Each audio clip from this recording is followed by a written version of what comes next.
My name is Ashley Sharpton. I'm the director of National Action Network's Youth and College Division and founder of Names Youth Huddle, and the youngest daughter of Reverend Sharpton. The Bible says in Daniel 3 that 3 Hebrew boys refused to bow to the empire statue. That is our posture. We will not bow. To book bans, to voter purges, to DEI rollbacks, to the erasure of our history, we will not bow. Dr. King dreamed so we could wake up and stay up. Reverend Jackson pushed to keep hope alive. And Reverend Sharpton defined this era of no justice, no peace. From Bensonhurst to Wall Street, Reverend Sharpton was cut and kept marching. He was mocked and kept showing up. He turned weekly rallies into national policy and pain into possibility. That is vision, that is sacrifice, that is leadership worth following and becoming. So I ask you, when your children ask what you did in the Trump years, what will you say? Did you scroll or did you show up? Did you whisper or did you march? If you choose legacy over likes, say it with me. We will not bow. We will not bow. To fear, we will not bow.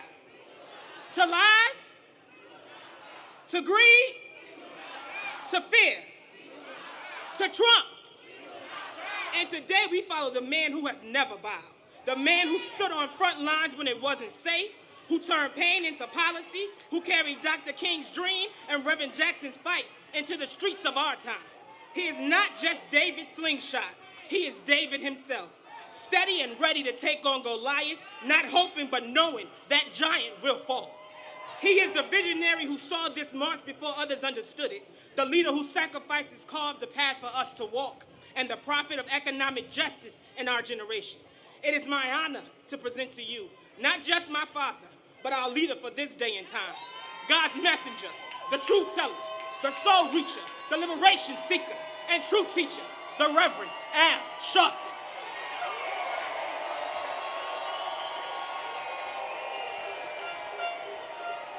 No justice, no justice, no justice, no justice.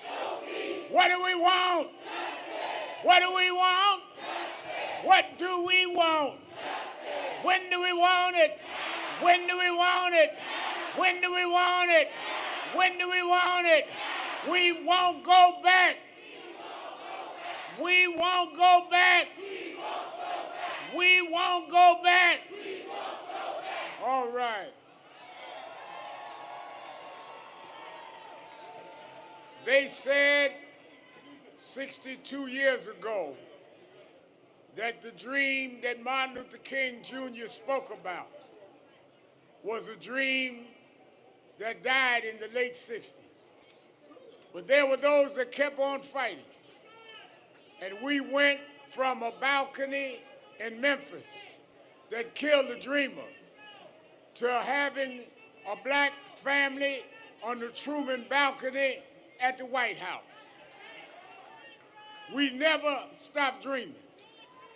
But now that we have an anti-dreamer, one that wants to cut the tax rate for the rich and have cuts in Medicaid and SNAP paid for it.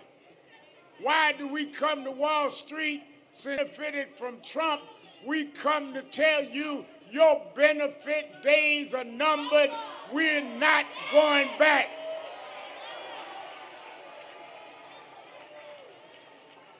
You said, well, we have a couple of hundred people. We were blocks long, thousands marched. We marched towards your offices because we know your address. And we're going to march and keep coming to you until we turn the economic inequality in this country around. We're not going back. Let me tell you something.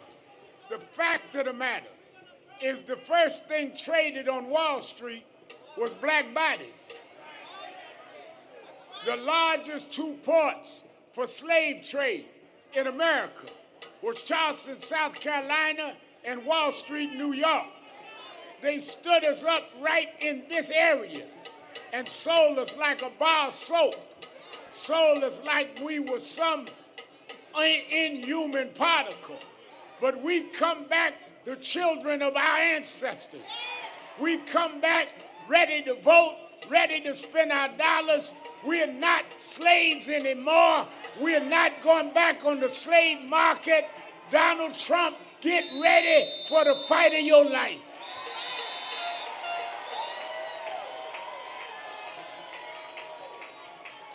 Somebody said, you can't fight Trump. He got too much power. He has the majority of the Supreme Court. He has the majority of the U.S. Senate. He has the majority of the House of Representatives. Yeah, but there's something he doesn't have. He don't realize that our grandparents and our parents fought when they didn't have a right to vote. They fought when there were segregation laws. They fought when, as slaves, it was against the law to read and write. We are the most educated and refined African Americans in the history of this country. If we could fight when we had nothing, we can fight with what we got now. Some say, well, Reverend Al, use this strategy, use that. It reminds me of Saul in the Bible. After they thought David wasn't fit to fight. David was just a shepherd boy. David had never been to boot camp. David had never been military trained.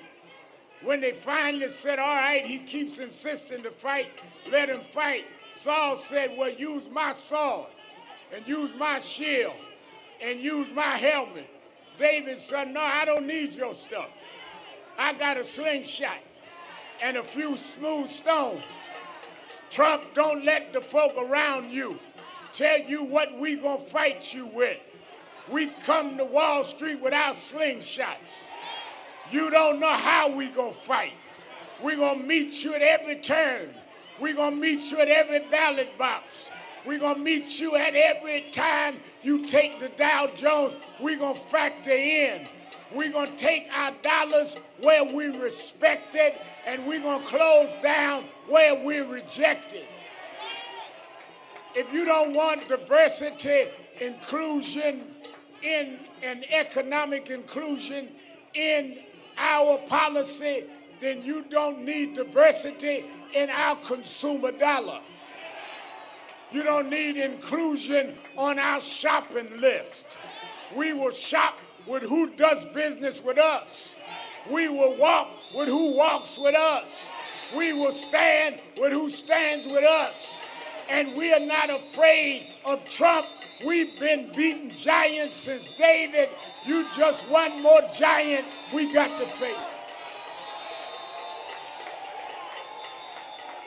Right now, they are trying to redo district lines. They can't win fair, so they're going through redistricting fights. Then they go through now trying to change how they choose governors in the Federal Reserve. We are seeing things we never saw before. But let me tell you something. They never seen us before. You're dealing with a new person. And we're not by ourselves. Because if you looked all the blocks we filled, some of our white brothers and sisters was here. Some of our gay brothers and sisters was here.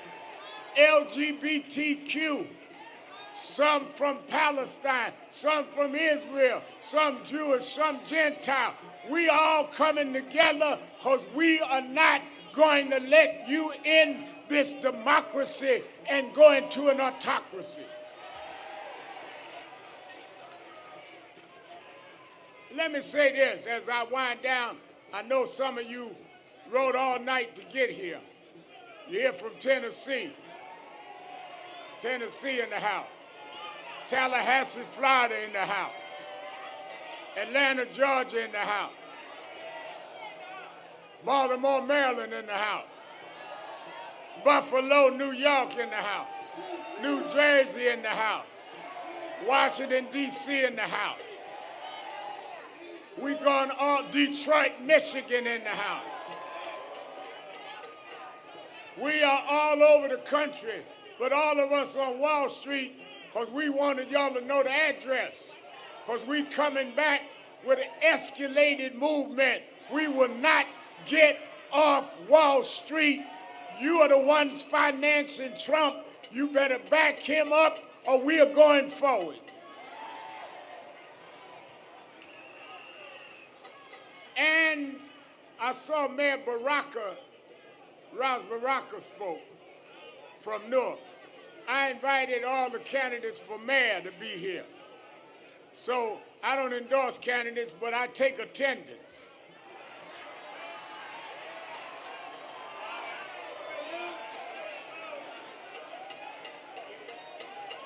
Let's hear from Andrew Cuomo. Oh, he's not here. Let's hear from Eric Adams. Oh, he's not here. Let's hear from Zohran Mamdani.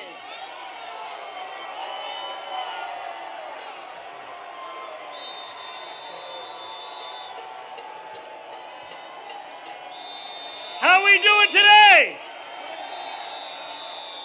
Is the dream still alive? Is the dream still alive? Is the dream still alive? We know that dream lives on in every single person who is here today. It is a dream that we have heard time and again that it has to be deferred. And yet we know that its time has come. As we stand here in the wealthiest city, in the wealthiest country in the history of the world, as we stand here by Wall Street, where last year they had more than $40 billion in bonuses, we ask ourselves, how is it that 1 in 4 New Yorkers are still living in poverty? We ask ourselves, how is it that we have still yet to answer the question that Dr. King posed all those decades ago? Because what he said then, and what we must answer now, is what good is it to have the right to sit at a lunch counter if you can't afford to buy a hamburger? Our freedom is only as good as our ability to exercise it. And I want to thank Reverend Sharpton. I want to thank the King family for continuing to show that this dream lives on. And it will live on until we achieve that dream where every single person in this city and in this country has the dignity that they deserve in their lives. So my name is Zohran Mamdani. I stand before you as a man looking to be the next mayor of this city. And I tell you that every day I will wake up with Dr. King's dream at the forefront of my mind, a dream where we make this city the most expensive in the United States of America, affordable for each and every person across this city. So thank you so much for being here. Thank you for marching. Thank you to the Rev. Thank you to the family. And to Donald Trump, we say this to you. We will continue to fight for that which our forefathers have fought for. Because what we fight for is no less than what we deserve. And we will not let you take that dignity from us. We will not let you take that decency from us. We will not let you take it from us, because we will be here fighting each and every day for that which we deserve. Thank you so much. Thank you. Now listen, I want us, as we get ready to depart, don't let anybody agitate you. Don't let nobody provoke you. You made a great statement today. We had not any incidents. One guy come with a cowbell. He thought slavery was still in. We don't do cows no more. He about 400 years late with his cowbell. Don't even entertain it. Go home, let's organize. We're going to give you marching orders all the way through, because Trump must be defeated with disciplined strategy and with disciplined activism. That's why people rode all night to get here, to show that we have the discipline and we have the tenacity to fight this fight. They built a movement from the Tea Party to the birther movement to Trump and the MAGA movement. We are building a movement to counter that. They're not smarter than us. They're not stronger than us. They're not more durable than us. And they're not more determined than us. One young man, Reverend McHenry, has led marches here for 82 weeks? 86. 86 weeks. 86 weeks, he and a group have marched from National Action Network in front of Bill Ackman's office, who started the fight against DEI. He's a true soldier, and that's what we want. We don't want no punks in this army. We don't want nobody that just wants to shine on the 6 o'clock news but don't show up at the rallies. This is going to be a long fight, and that's why we need young folk like Brian McHenry and Malcolm Byrd. I'm tough on them because they were tough on me. But if you can't take the training, you can't get in the ring. Tell us what we're going to do. Let us just give praise to our leader, the Reverend Al Sharpton.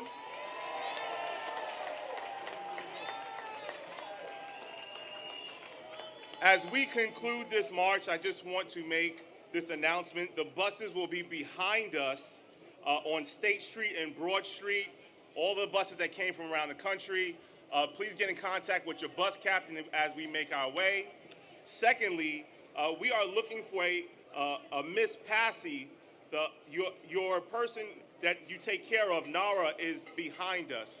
But as we conclude, the buses are behind us on State Street and Broad Street. God bless you. No justice, no peace. Everybody's singing. Everybody's singing. Everybody's singing.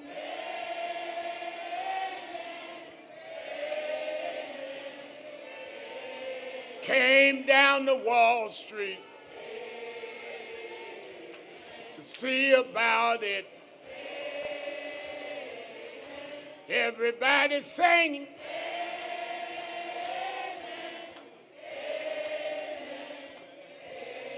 Tell Dr. King, y'all,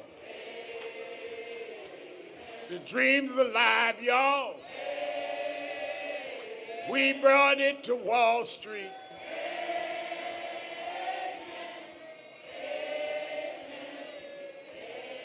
Sing it like you mean it. Sing it like you mean it. Everybody's singing.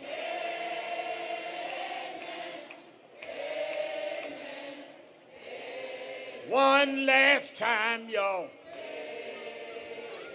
One last time, y'all. One last time, y'all.